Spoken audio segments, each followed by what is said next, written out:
indication of an Old West crime, and it happens more often than you think. Cattle and equipment rustling in East Texas. KLTV7's Bob Hallmark has our story. Far from just throwing a rope on cattle and walking them away, modern rustlers are after the stock and equipment, often using technology such as game cameras and drones to pinpoint theft opportunities. We have some horse theft from time to time. What other implements do farmers and ranchers use? Side-by-sides, four-wheelers, and those things get stolen a lot as well. But rustling is nothing new.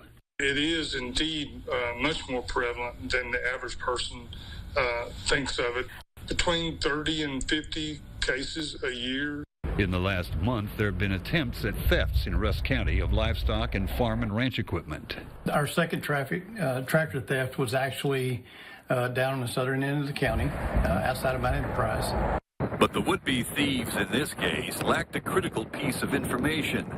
Technology was about to seal their fate.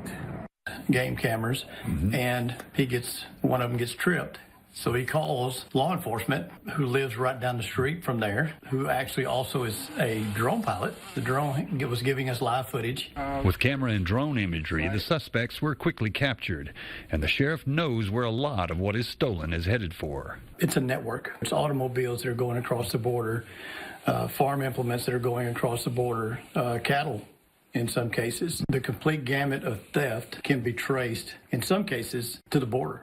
Bob Hallmark, KLTV 7 News. All of the stolen items from that case were recovered. Sheriff Valdez suggests East Texans put out game cameras strategically to protect both livestock and equipment.